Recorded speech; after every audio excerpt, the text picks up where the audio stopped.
NaMo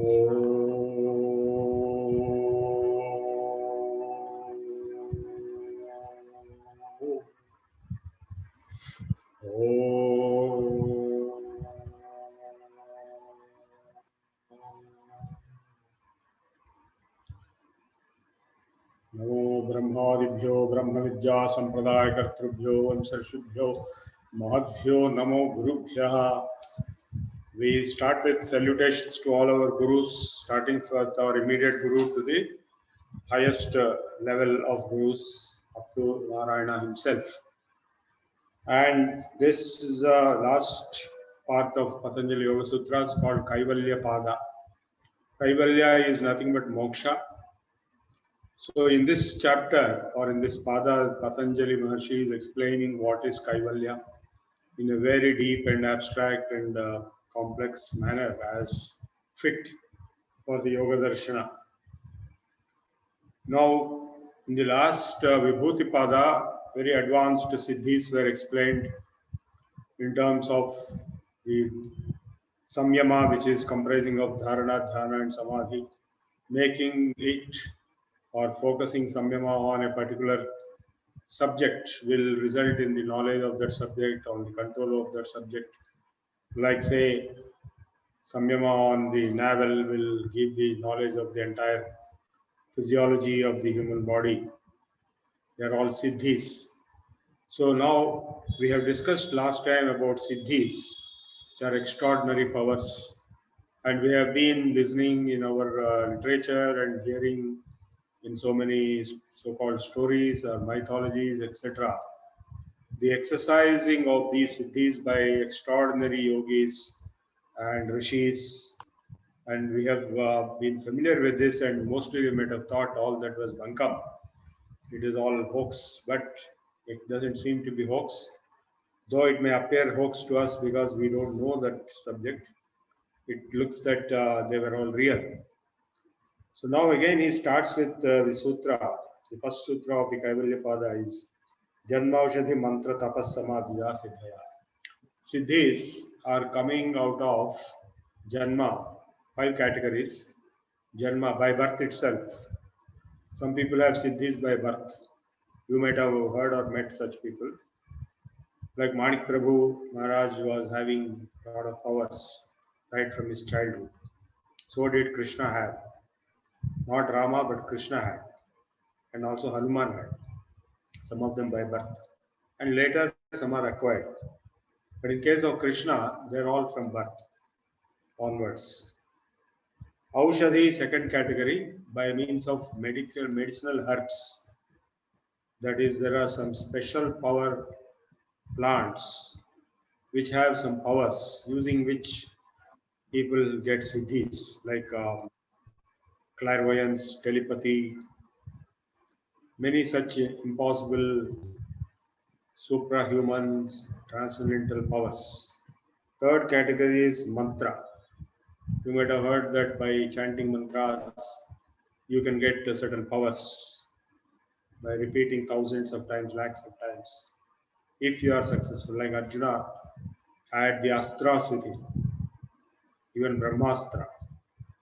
Now the same mantra, if we chant, nothing will happen. I have seen in the Mantra Shastra text a Vayavya-astra mantra, Agneya-astra mantra, even Brahmastra mantra. But if I chant, no result comes because it has to be, that siddhi has to come. It's a particular level of achievement which comes through the Guru only.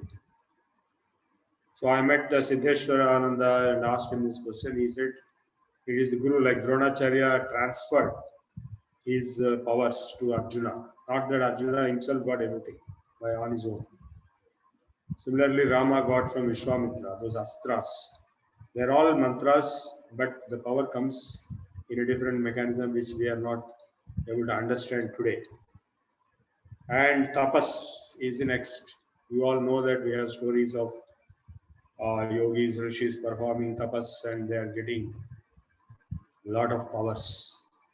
Even those powers are wasted in shapas. And the fifth category is samadhi.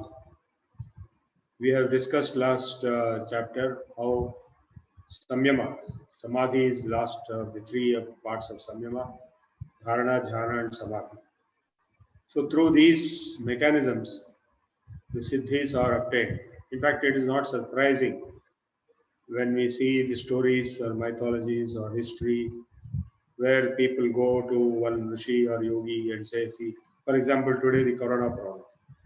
In the olden days, they would have gone to one yogi or guru or rishi and say, see, we are having this problem. And that person has some powers, special powers, siddhis. He utilizes them and helps overcome that problem. So this is very commonplace knowledge. Now we thought all that was bogus, but it is not really so, because Patanjali will not talk lies. Now these categories of 5 types of siddhis he has talked, and Jatyantara Parinamaha Prakritya Purat. Now he is talking of even more greater siddhis process, which is evolution, parinama, transformation of jati from one jati to another jati through these siddhis. Again, looks very fantastic, unbelievable, but it is true. Like Nandishvara, he was brought to a person and he performed so much of tapasya, intense, so intense that he became a devata. Like Narada also became a devata. But by the way, I told you last time also, devatas are different kind of beings. Human beings are one type, and below human are the animals, various types of animals, beings. They are called Tirya Gyoni. And above the human beings are Deva, Gandharva, Yaksha, Kinnara, Kimpurusha, Siddha, Charana, Vidyadhara. All these are the various categories of beings. They are not species of human beings, as some people try to explain that all white people were called Devatas or all black people were called Rakshasas. It's not like that to my knowledge. Deva is a different category of being. They don't require food and water and oxygen. They are kind of immortal. And Yakshas, Rakshasas, Kinnara, Kimpurusha, Gandharvas. In fact, Gandharvas were the reality, like we have the Shivamahimna Stotram, authored by one Pushpadanta, who is a Gandharva, he is not a human being. And we have Devas, like all the gods and goddesses, they are not human beings. They perform various transactions. They appear to different people like Shiva himself, or Vishnu, or Hanuman, or Saraswati, so many of them. So Devas, Gandharvas, and Yakshas. Yakshas are also known. In fact, in Mahabharata, Yakshas interact with humans. And Gandharvas also interacted with humans. Like Duryodhana was kidnapped by Gandharvas in the forest when the Pandavas were there in the forest. So they were in interaction with humans. Even now, I don't know today, but till recent past, till Mahabharata period, this was very commonplace. Even the Siddhas, we know that Agastya onwards, all the Siddhas in Tamil Nadu, there's a whole system of medicine called Siddha medicine. They have written books, they have given medications, they have appeared to many people at many times. So Deva, Gandharva, Yaksha, Kinnara, Kimpurusha, Siddha, Charana, Vidyadhara, these are all different beings. So now he's talking of Jatyantara Parinamaha, from one being to the other being. There's a very surprising story in the Ramayana itself. There is a Maharshi called Sarabhanga who was waiting for the arrival of Rama at his ashrama when Rama went to the forest. And on that day was his last day. And Indra came with his Vimana to pick him up. And he tells him, no, I won't come now. You go away. I'll come later because I want to meet Rama. And when Rama entered that ashrama, he could see Indra coming. Lakshmana could not see. Both are great people, but Rama alone could see. And then Sarabhanga enters into the fire. And then he comes out as a Deva, divine body, and he goes to the heavens after that. So these are all statements made. We can't say that they're all lies, because if you say that Valmiki was a liar and a cheat, or Vyasa was a liar and cheat, or Patanjali was a liar and cheat, It is too much of a grave statement. We just cannot afford to make those statements. All that we can say is we don't know, we don't understand. So Jatyantra Parinamaha Prakrutya Purat. So what he says is that the Parinama from one Jati to the other, that is from human to Deva or Deva to some other lord, human to Yaksha, whatever it is. We have seen stories in Ramayana when say Kabandha was killed by Rama and Lakshmana. He comes out as a Gandharva after this body of Kabandha was destroyed, after it is burnt away. And then he goes off to another world, actually into the space. So it is said that in the space there are long distances where there are a lot of other lokas. In fact, even the distances of lokas are described in Agni Purana in terms of number of yojanas, lakhs of yojanas. Well, I am only quoting the text. I cannot prove anything on these counts. I can only give references. So now for this Patanjali Yoga Sutra, three important commentaries are there. First is the commentary by Vyasa himself. Whether he is the same Vyasa or another Vyasa, we don't know. There is a good chance that he is the same Vyasa. Because these Patanjali Yoga Sutras now appear to be of much greater ancient period than the Mahabharata and the other Puranas. Because there are no references to the contents of the subsequent texts in Patanjali Yoga Sutras. But the subsequent texts have references to the contents of the Yoga Sutras of Patanjali. So if it is so ancient, that it is much before Vyasa, no wonder that Vyasa himself would have written a commentary to Patanjali Yoga Sutras. But the other Patanjali, who wrote commentary to Panini's rules of grammar, he appears to be a different person, because Panini is definitely a human being of relatively recent origin. In Balochistan, in Takshashila University, he was a professor somewhere in 7th century BC or so. And Patanjali, who wrote a commentary to Panini's Ashtadhyayi Sutras, is later to it, which is very recent. And he may be belonging to Kerala according to some people, or he may belong to Kashmir according to some others. But this Patanjali, who is being discussed here for the Yoga Sutras, is probably the same person who attended the Chidambaram Natya of the Lord Shiva himself. And that's why he is referred extensively in the Chidambaram episodes and in Tamil Nadu in a big way. But all these are again, they are hazy, there is no absolute proof of any kind. Nimittam aprayojakam prakritinam varnabhedastu tatah kshetrikavat. Now what he's saying is the evolution. Of course, we know about different evolution. We know of evolution of animals, living beings, as Darwin gave a theory. Well, that is also under big question mark. Is as much hazy as any of the mythologies.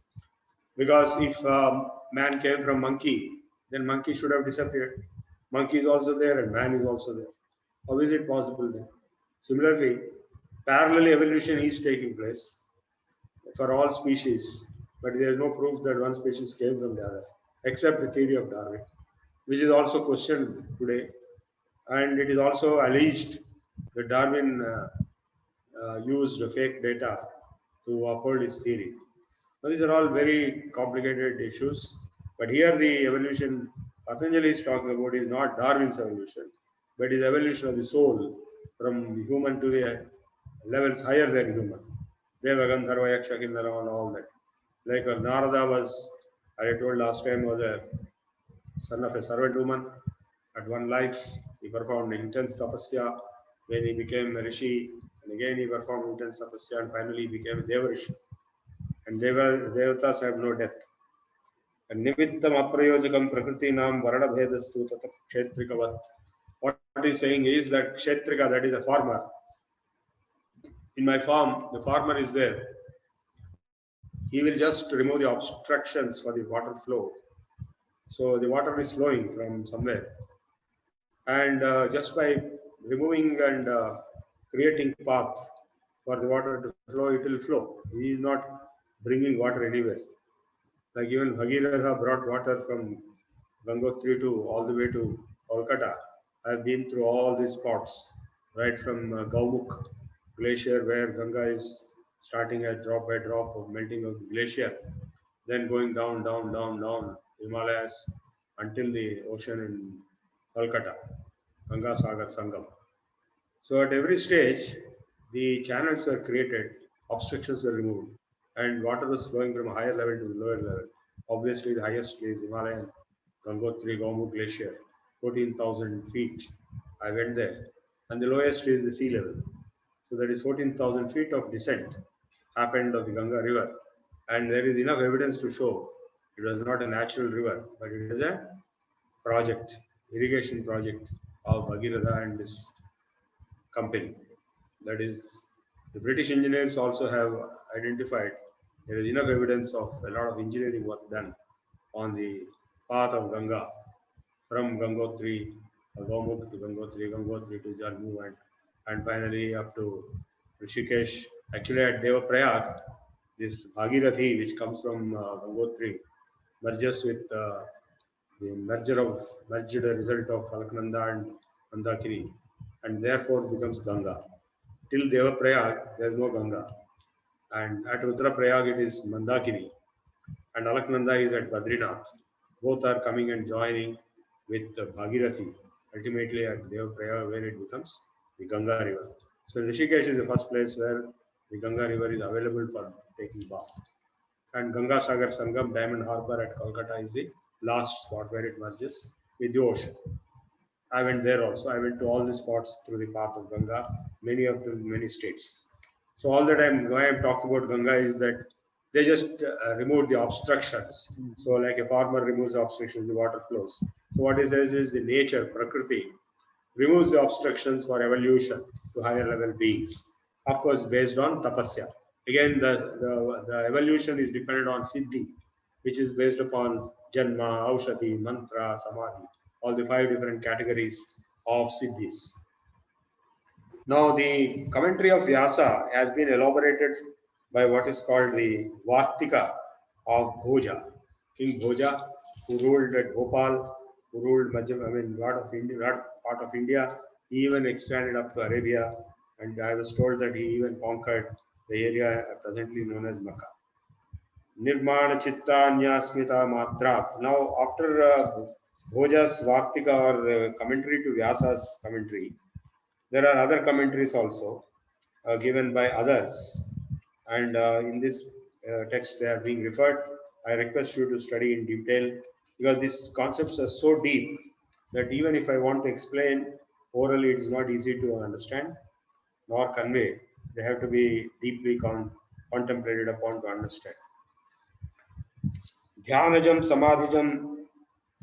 Now Bhoja is explained. Dhyanajam Samadhijam Yachittam Tat Panchasu Madhyena Anashayam Karma Vasana Rahitam Ityarthaha. Pravritti Bhede Prayojake Chittam Ekam Anekesha. Now he is talking of a siddhi of a very advanced yogi, let's say like Krishna himself, Mahayogeshwara Hari. He was known as the Yogeshwara, the Lord of Yogas, who can even manipulate and modify others' minds. Chittam, Ekam Anekasham. One chitta is able to manipulate Pravritti Bhede Prayojakam. He can transform, modify, like Adi Shankaracharya himself, for example, let us take. He could make his mother to have the darshan of Lord Shiva first, and then Lord Vishnu also second, or vice versa, at the time of her death. So she wondered, she said, you are showing me both. Why you are showing me both? He said, both are 2 different manifestations of the same Parabrahma. I want you to realize that that's why I am showing. He was just manipulating the mind of his mother. So also Arjuna's mind was manipulated by Lord Krishna in the Vishnarupa Sandarshan. Arjuna was shown the universal form, which was terrifying. Now, nobody else could see them at that point of time. Only Arjuna could see, and only Krishna could make him see. Not with the eyes, but with the eye of the mind. Tatra dhyanajam anashayam. Now, this phenomena are being described here. Karma Shukla Krishnam Yoginas Trividham Vitaresham. So, for yogis, what about karma? Now, karma is a very big subject. as we have discussed earlier also possibly, in the case of Ishvara's definition, that Ishvara is a personality who is free from karma and klesha. Klesha karma vipakashaya raparamushta purusha vishesha Ishvara. Whereas ordinary folks like us, they are under the influence of karma. What is karma? Cause and effect, action and reaction relationship. So now, for example, if I have taken vaccination, then it will have its effect. If I have not taken, it will not have its effect. So there is a cause and effect. So everything is based on cause and effect. Unlike some of the other religions which have blind beliefs, Hinduism or Sanatana Dharma is a totally scientific system. It's not a belief system. It is a system of knowledge where everything is questioned and everything is proven before it is declared to be true. Of course, it's a different matter that you will not be able to understand even the proofs or even the statements. It requires much greater, deeper knowledge to understand all that. So what is taking is karma, Shukla Krishnam, white and black for yogis. There are only two types of karma for yogis, good and bad, white and black.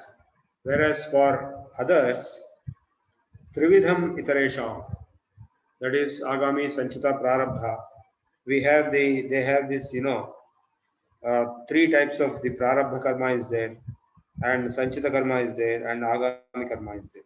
I told you karma can be classified into different classification hierarchies. Like this particular classification, Prarabdha, Agami, Sanchita. Prarabdha means already started its effects. Like I've taken the first dose of COVID vaccination, so it started its effect. Then I take the second dose, then it completed. So that is Prarabdha, Pra-Arabdha, Prakrishtena Arabdha, greatly started already. Agami is something which has not started, is yet to come. Agama means coming. So it's going to come. And Sanchita is accumulated karma. So like whatever karma you have done in the past, it is accumulated and it will have its effects subsequently. I'll give a very simple example. I was not able to get the second dose of the vaccination, Covaxin. And I was groping in dark, jumping around here and there, running around here and there. Nothing came out. But suddenly one fellow said, in so and so place, in so far away place, it is available. I'll arrange it for you. And he arranged it, and I went and took it yesterday. I was surprised. Who's this fellow and who's doing it? He reported to me in NIC some 15 years back. I met him maybe once or twice. I didn't do much for him, but he had that regard for me, and he fixed up all this, and it's all done. So that is accumulated karma will have its effects. In fact, that's why the word adrushtam is used. Adrushtam means unseen. Luck. Luck is known as unseen. Or bad luck also is known as unseen. Duradrushtam. That is, you don't know what it is at present, but it is there in the past. So that is Sanchita karma. Agami is not yet, results have not yet come. It will come sometime in future. And Prarabdha results have already started coming. And you are in the process of execution. So these are the three types of karma for common folks. Whereas, of course, for yogis, they have transcended all this. So they have only white and black. That is Punya and Papa. Now, the mixture of both also is possible. And of course, the other classifications of karma, like we have karma, akarma, vikarma. All this is discussed in the Bhagavad Gita 3rd chapter. And we also have the Srauta karma, Smarta karma, and Pauranika karma. That is, the various rituals given in the Vedas are called Srauta karma. Various rituals given in Smritis are called Smarta karma. And various rituals given in the Puranas are called Pauranika karma. So whatever be the karma, now the 3rd chapter of Bhagavad Gita Karma Yoga, he gave an example, he gave a mechanism of escaping the karma's effects. Normally nobody can escape. You have to pay the price for whatever good or bad you have done. You have to reap the fruits of whatever seeds you have sown.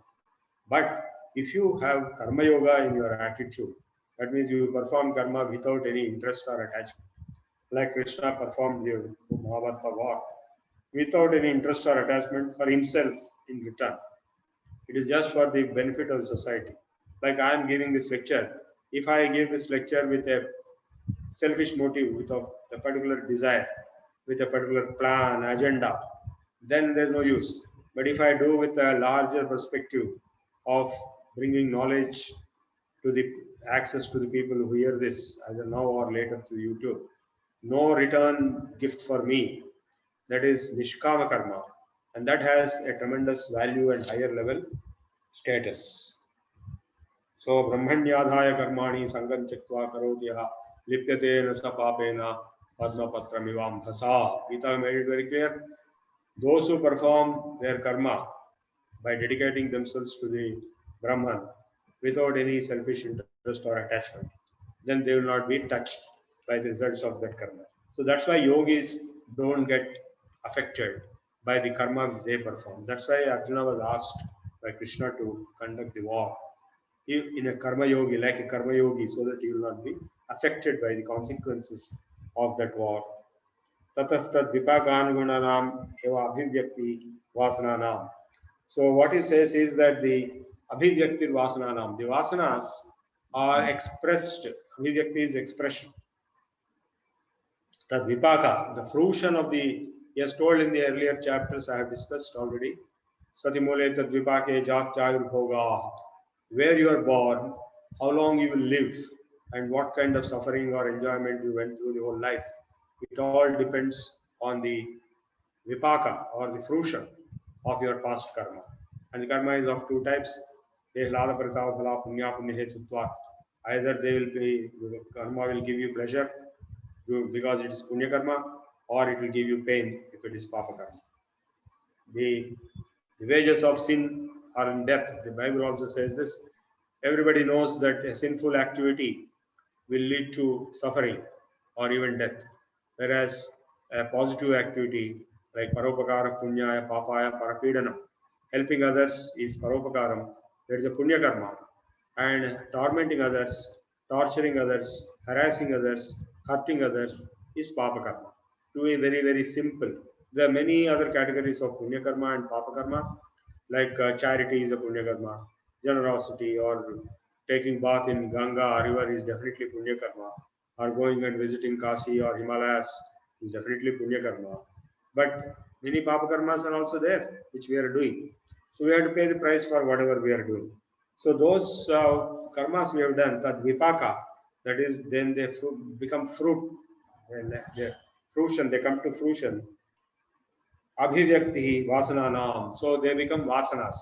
So when a particular karma is repeated many times, that is, for example, if I become habituated to, say, doing a particular action, then you become addicted to it. It becomes a karma vasana. So you'll be born again with the same vasana. So the abhivyakti, the expression of the vasanas in a particular life, is the expression of the vasanas of born out of the karmas of the past lives, or even this life. Tasmad anaditvam chasishe nityatva. Now I'm going fast, because if I don't go fast, I will never be able to complete.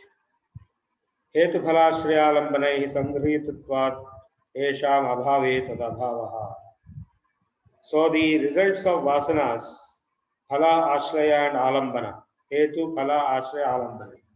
So he has identified hetu, phala, that cause and effect. Ashraya, dependence. Alambana is taking it over, taking it up. So these are the various ways in which the karma has to be gone through. And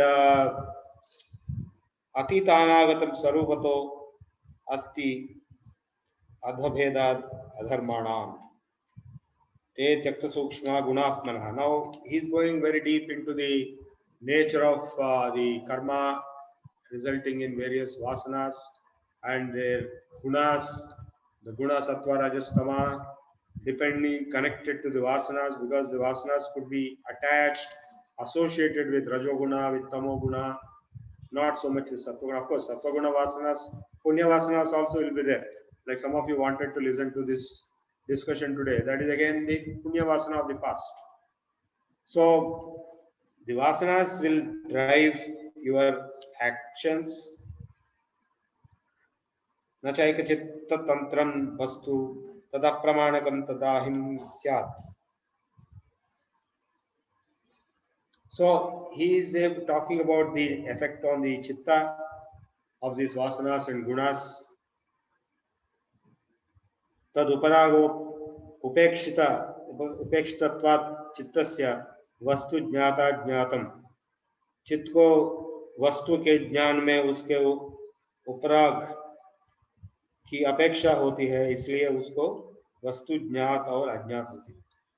So how the vasanas will create effect on the chitta or the mind in terms of knowing something or not knowing something, or getting attracted to something or not getting attracted to something.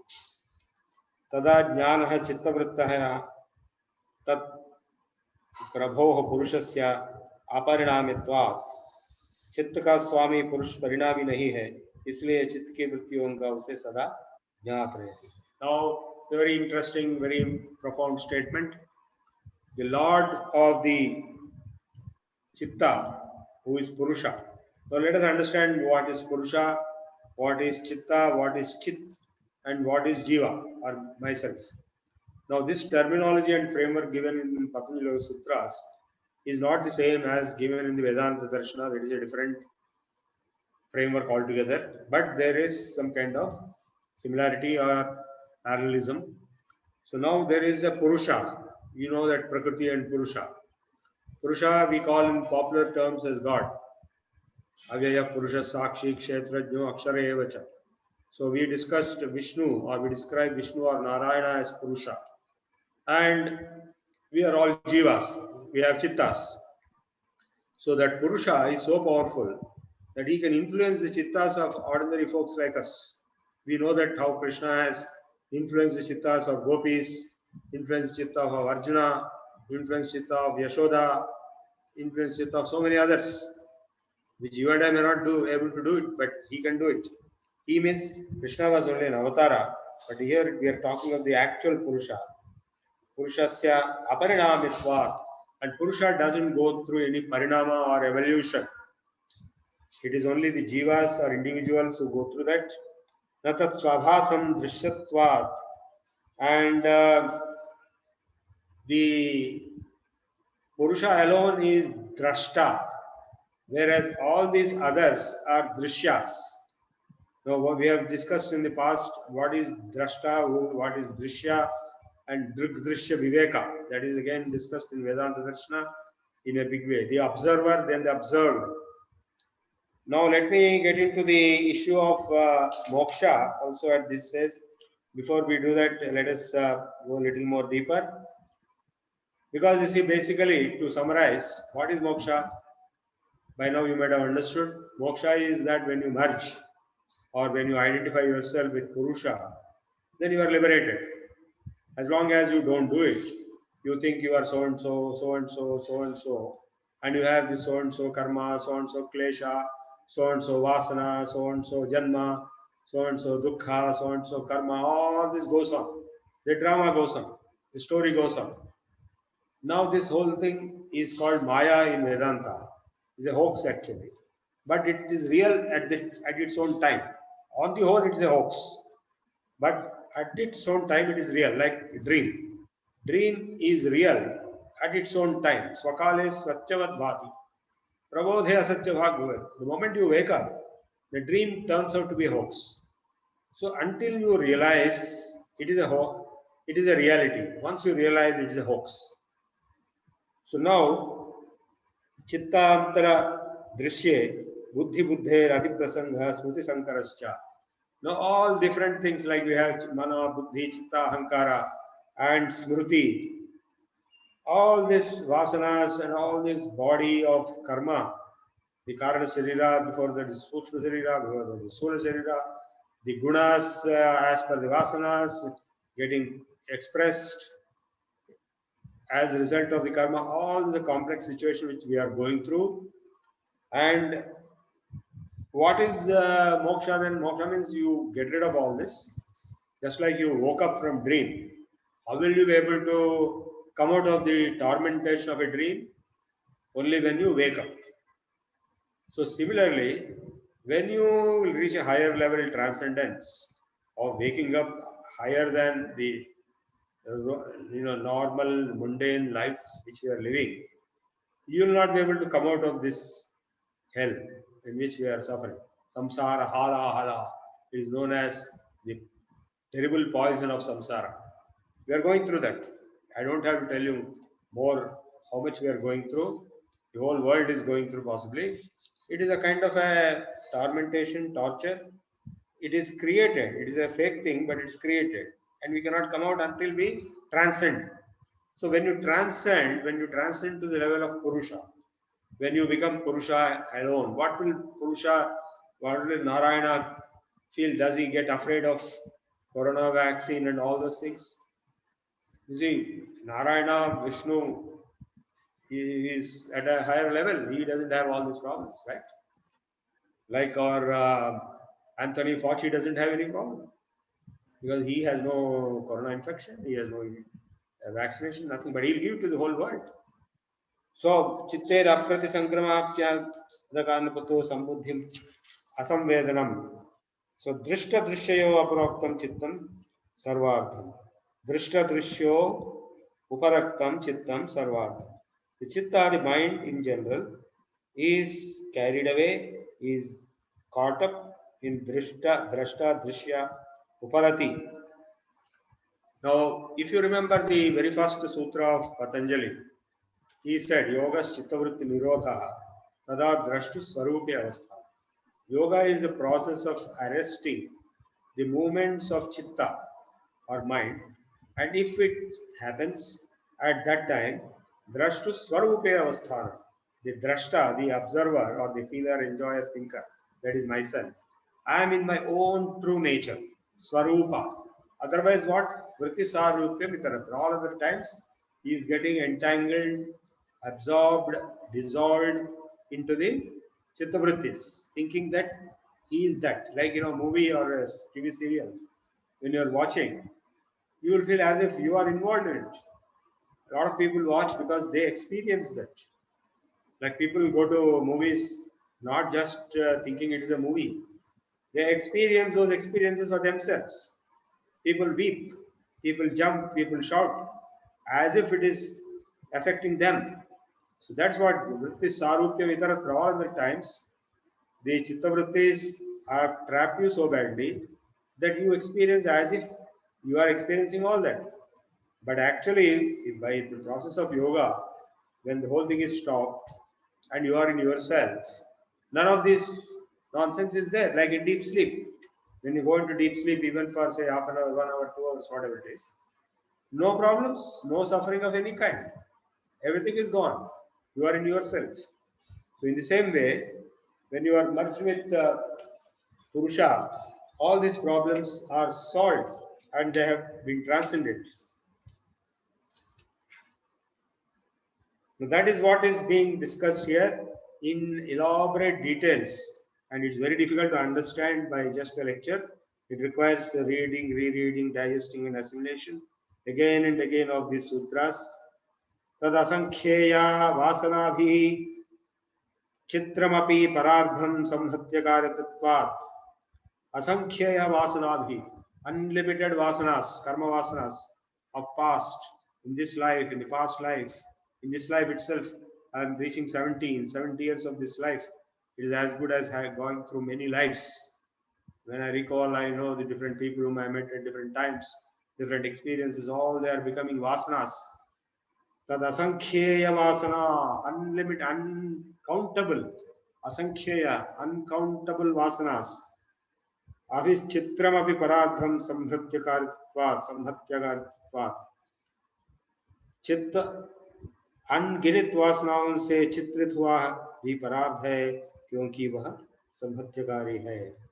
So संहत्यकारित्वात्, संहत्यकारी, that means जो वस्तु कई चीजों में मिलकर काम की बनती है वो संहत्यकारी है. That means it is mixed up, merged with hundreds and thousands of things.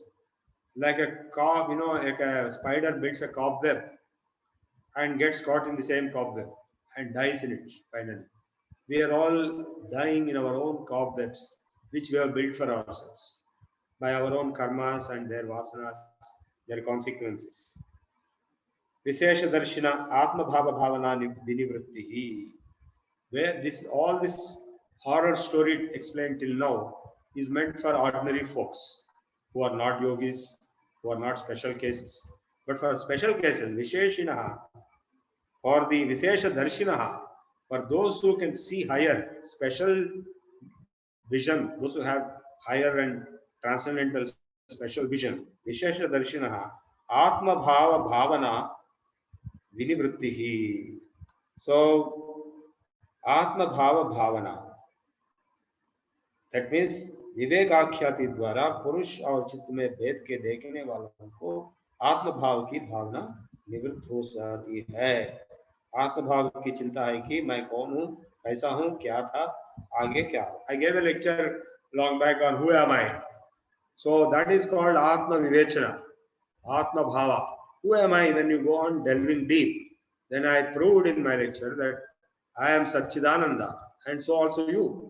So all the so-called I is Satchidananda, and all these Satchidanandas together become actually they are already only one big Satchidananda, which is oneself, which is Purusha, which we call God when we objectify. It is not an object, it is a subject. The self is not an object, it is a subject. Objects are drishyas, objects of perception, but the perceiver himself or us is not an object. That's why it is subject. But when you want to explain it in a different way, you objectify it. The first point is the smallest self and the capital S self are one and the same. This realization has to come.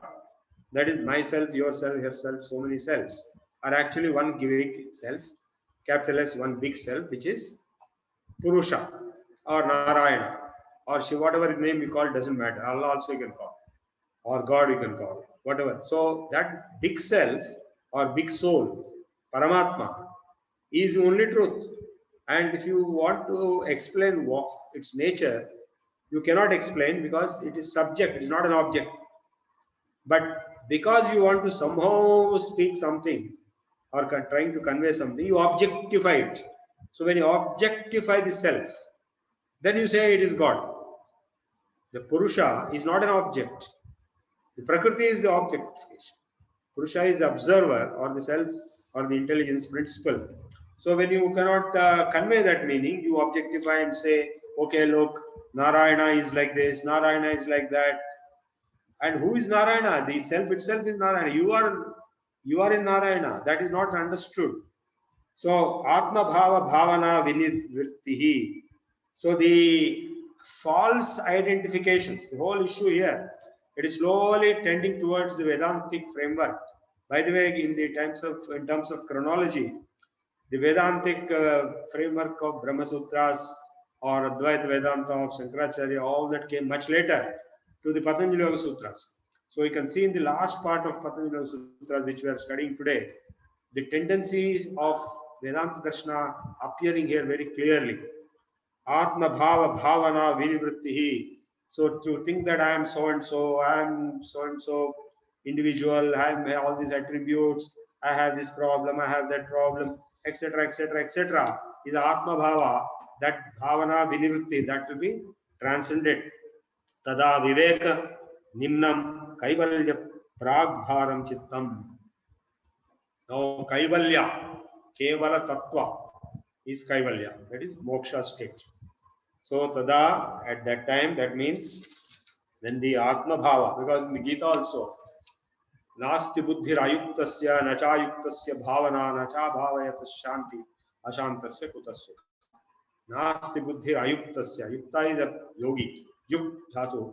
A person who is not into the yoga process, he cannot have deeper, higher transcendental knowledge. Buddhi, Nasti Buddhi, Ayuktasya, Nacha Yuktasya Bhavana. And he cannot have the Atma Bhavana. Atma Bhavana means I am talking of the Paramatma Bhavana, which is Purusha. And Nacha Bhavayata Shanti, and such a person will never have peace. And a person who doesn't have peace will never be happy. We know that very well. Whole day we will be suffering with all kinds of issues. Nowadays, there is only one major issue. You will be watching that, you will be bombarded with it, and you will be suffering. You will never have any peace. So the peace is possible only if you have the self-realization, Atma Bhava, Nacha Bhava Yata Shanti. So without Bhava, Atma Bhava, you cannot have peace. So that Atma Bhava is what is being explained here. So he has told in the previous 25th Sutra, Vishesha Darshinaha Atma Bhava Bhavana Vinivrittihi. So, having transcended the individual self limitations of thought processes and identifications, then born out of Viveka, as you know, Viveka and Vairagya are the fundamental prerequisites, even in Vedanta Darshana and in Yoga Darshana, also, right in the beginning, he has talked of Vairagya, how to stop Chitta, uh, Abhyasa and Vairagya. Abhyas Vairagya Abhyam Tan Nirodhaha. So Abhyasa he has talked enough in the chapter 2 and chapter 1. So he is now talking of Viveka in addition to Vairagya. So the discrimination process of transcendental knowledge, reaching transcendental knowledge, Kaivalya Prag Bharam Chittam. So before Kaivalya, Prag is before. The Chitta acquires Viveka Nignam, discriminatory power. So विशेष दर्शन के उदय होने पर विशेष दर्शी का चित्त विवेक मार्ग संचारी होकर कैवल्य के अभिमुख होता है. So by virtue of viveka, discrimination, he is able to transcend the individual limitations of self-identification and go towards kaivalya. Kaivalya prag bharam chittam tat chidreshu pratyantrinah samskarebhyah. उस विवेक ज्ञान के बीच बीच में अन्य वित्थान की वृत्तियां पूर्व के वित्थान के संस्कारों से उदय होते रहती है. So he got enlightenment through viveka, but again he is getting influenced by his past karma, so and so, so and so. Like, you know, if you have a great Swami who became realized and he became a Swami, and after that also he will suddenly remember his Purvashrama, his ex-relatives, his ex-wife, ex-children, grandchildren, properties. Suddenly he will say, ye mera hai, wo mera hai. He has given up everything. He has become realized. He has become close to Kaivalya Moksha, but still, in between there are holes. In fact, he has used the word holes. Chidreshu. There are holes and cracks through which the past vasanas will start creeping in. Tat chidreshu prachayantarina samskarebhyaha. Jnanamesham kleshavaduktam. So just like Hanamesham kleshavaduktam. So how to destroy these holes and cracks which are permitting the past samskaras to come? Hanamesham kleshavaduktam. Just like kleshas, उनकी निवृत्ति क्लेशों की निवृत्ति के तुल्य कहीं गई जानना चाहिए. Now we have seen what are kleshas: avidya, asmita, raga, dvesha, abhinivesha, klesha, and klesha karma vibhagase aparamrushta purusha vishesha ishvara. Ishvara is beyond kleshas. And tasya vachaka pranavaha. Om is the name of Ishvara. And tajapastadardha bhavanam. By repeating it and by contemplating on its meaning, tata pratyak chetana adhikamopi antaraya bhavascha. You will be able to overcome the obstructions and the what you call back pulling forces by Om practice, and many other practices have been told. So just like kleshas could be overcome, so also these samskaras creeping in through the cracks and holes can also be overcome. Prasankhyaane api kusidasya sarvadha vivekakhyate dharma medha samadhi. Now in that there is a special samadhi being explained here called dharma medha samadhi. So जो योगी प्रसंख्यान ज्ञान से प्रसंख्यानेपि अकुसीदस्य, प्रसंख्यान ज्ञान में भी विरक्त हो जाए योगी, उसको सर्वथा विवेकाख्याते है. Having got disgusted with everything. In fact, it has been told many times that Vairagya is defined as Drashta Anusravika Vishaya Vitrushnasya Vashikara Sanja Vairagyam. Conquest, transcendence over all desires of all objects seen, unseen, heard and unheard. And in fact, elsewhere it has been described for a person who has Viveka and Vairagya. anything in this world is equivalent to just the excretion of a crow, kakiretta. It is nothing more worthy than the excretion of a crow. Anything, property, children, degrees, designations, money, all this is not more worthy than the excretion of a crow. So that is the kind of disgust and dispassion which will be achieved for the higher level yogi, and with viveka, and he will be able to reach what is called dharma megha samadhi, tatah klesha karma nivritti. So if you have reached dharma megha samadhi, there are so many other types of samadhi: samprajnata, samprajnata, savikalpa, nirvikalpa, savichara, nirvichala, sabija and nirbija. So this dharma megha samadhi is now being described.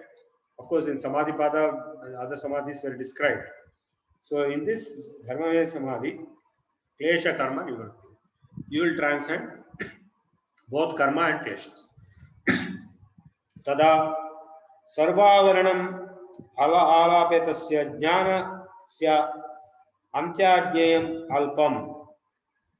That is, in that situation, तब सब क्लेशों में का क्षय काल में सर्व आवरण रूप मलों से रहित होकर चित्त रूप प्रकाश के अनंत होने से ज्ञेय पदार्थ अल्प हो जाता है. तदा सर्वावरणम् आलापेतस्य ज्ञानस्य anantyajnayam alpam.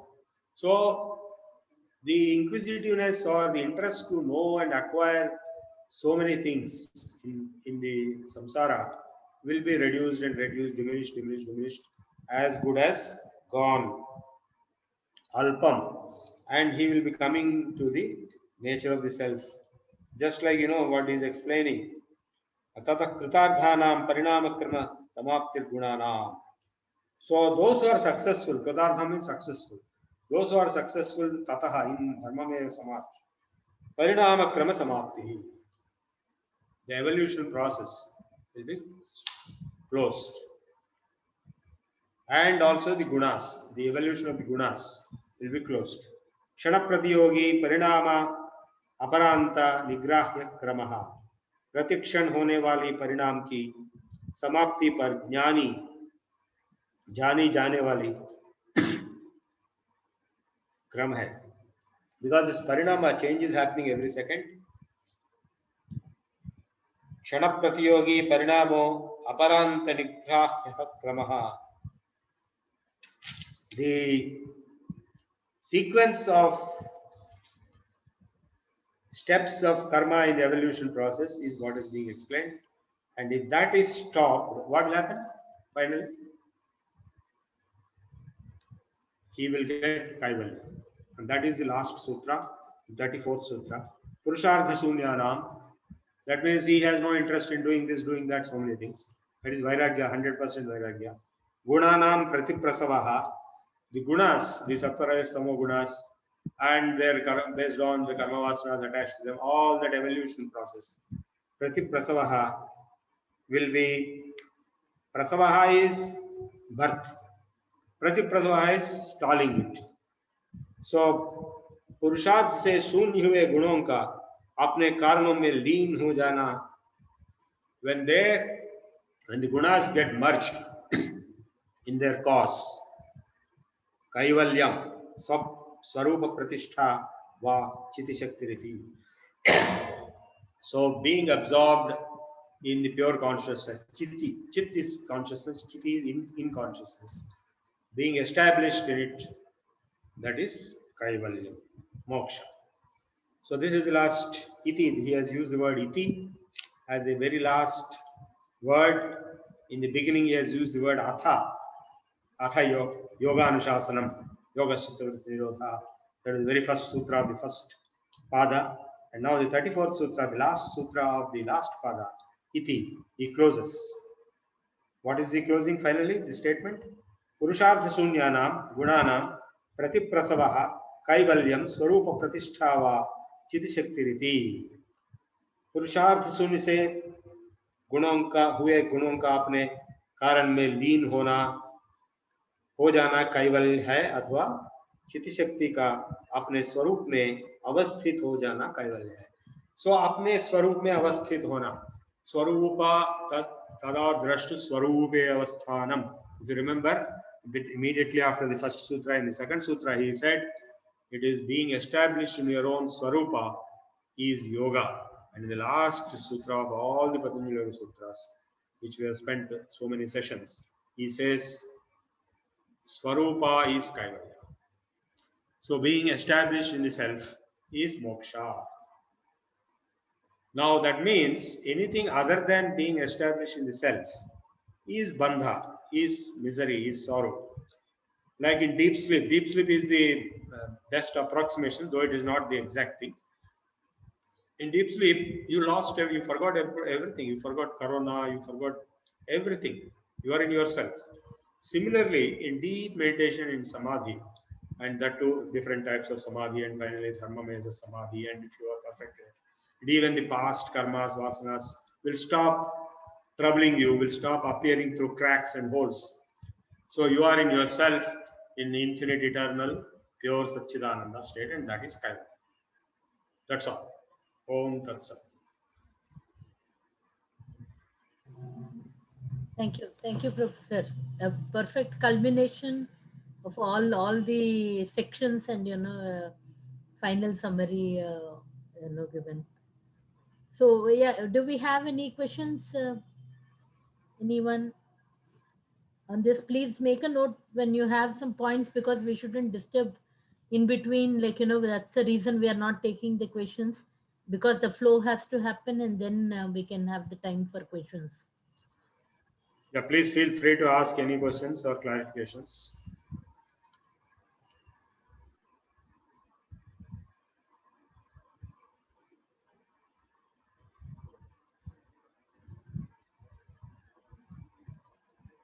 Yeah, you can either type here or you can unmute yourself.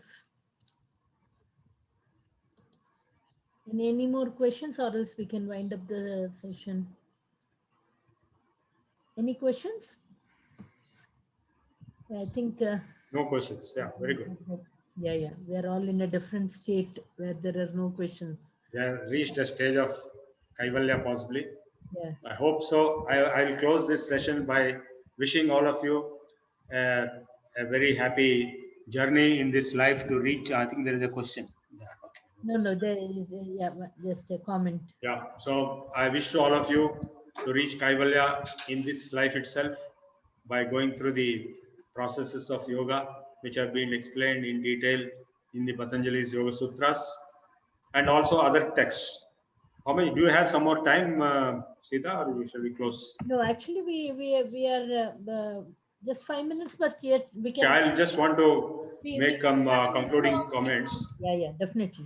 Please, sir. So now the total knowledge of the Vedas and Sanatana Dharma is perceived through 6 darshanas: Sankhya, Yoga, Nyaya, Vaiseshika, Mimamsa, and Vedanta.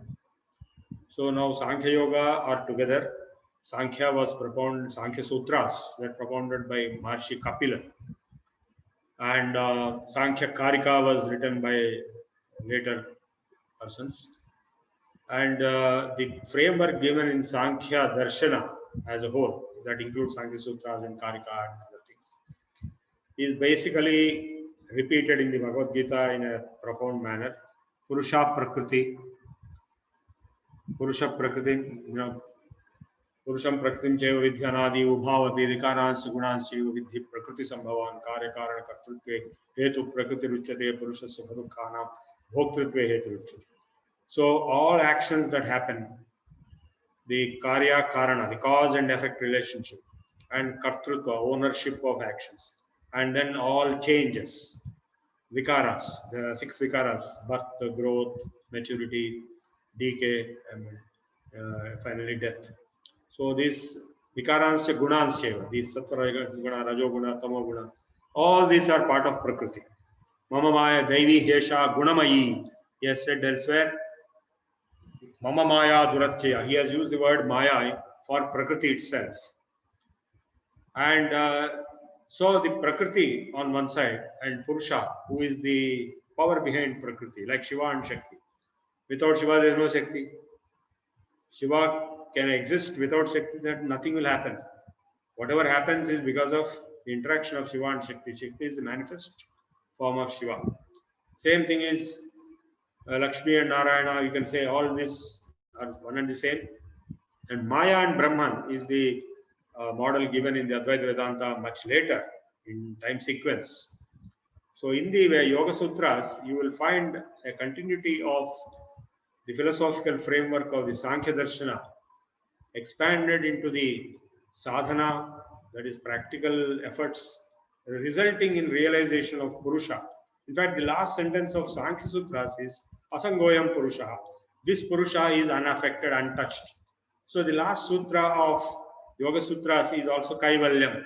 That means Atmastha, being established in the self, which is Purusha himself. You are liberated.